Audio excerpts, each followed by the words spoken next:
Hey everyone, let's dive into the awesome story of Portuguese football.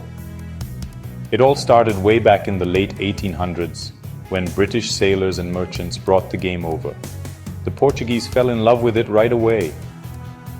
It went from casual kickabouts to serious competitions super fast. In 1914, the Portuguese Football Federation was born. That shows you how popular it was getting. Early teams like Boa Vista and Académica paved the way. Then, in 1922, the Campeonato de Portugal kicked off. This was the granddaddy of today's Primeira Liga. Fast forward to the 1930s. Football in Portugal turned pro, and the Primeira Liga officially began in 1934. This was also when the big three Benfica, Porto, and Sporting CP started their reign, and they've been ruling Portuguese football ever since. These clubs from Lisbon and Porto became the top dogs, and their rivalry is a huge part of Portuguese football history.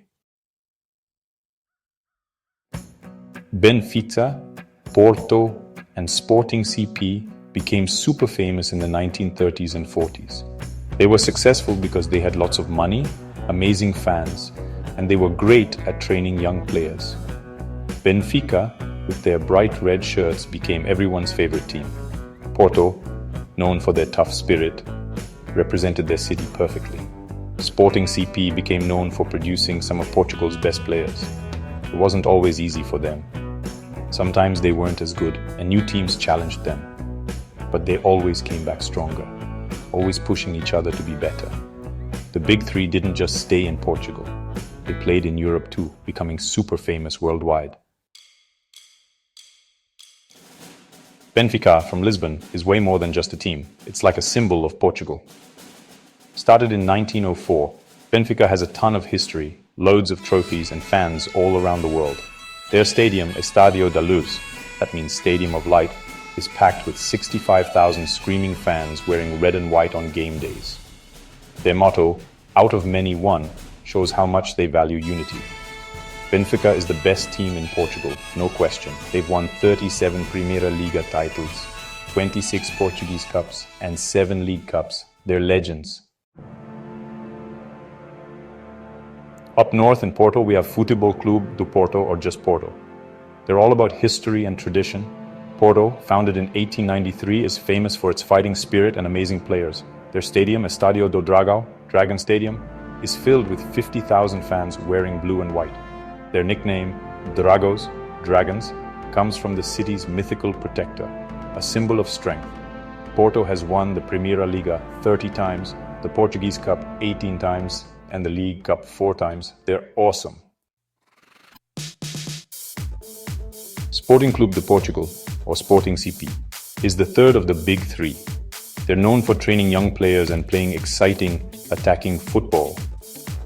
Founded in 1906, Sporting CP has produced some of Portugal's best players, earning them the nickname Academia, the Academy. Their stadium, Estádio José Alvalade, is named after the guy who started the club. It's a super modern stadium that holds 50,000 fans in green and white. Their motto is effort, dedication, devotion, glory, and they really live by it. Sporting CP has won 19 Primeira Liga titles, 17 Portuguese Cups, and 4 League Cups. They're a huge deal. Portugal has produced some amazing football players. From the legendary Eusebio, the Black Panther, who led Benfica to victory in the 1960s, to Cristiano Ronaldo, who everyone knows, Portugal is a footballing superpower. We've also got Luis Figo, an amazing winger, Rui Costa, a brilliant midfielder, and Ricardo Carvalho, a tough defender who helped Porto win the Champions League in 2004. These players, and many more, have made Portugal famous and inspired young players everywhere. Portuguese teams are famous in Europe. Benfica won the European Cup 2 years in a row in 1961 and 1962, thanks to Eusebio. Porto won the UEFA Cup and the Champions League in 2003 and 2004, led by José Mourinho. Sporting CP won the Cup Winners' Cup in 1964. These wins and the success of Portuguese players worldwide have made Portuguese football super popular. Things haven't always been easy for Portuguese football. The 2008 financial crisis hit everyone hard, including football clubs. The Big Three had some money problems and had to sell some good players. But Portuguese clubs are tough. They focused on training young players, tried new coaching styles, and found new ways to get players and money. New teams like Braga and Vitória de Guimarães have made things even more exciting.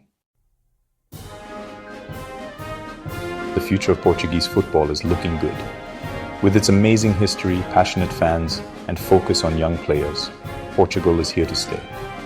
The Big Three are still the top dogs, but new teams are making things more interesting. Portuguese players are doing great worldwide, and that's making Portuguese football even more popular. There have been tough times, but Portuguese football is stronger than ever. Get ready for an exciting future.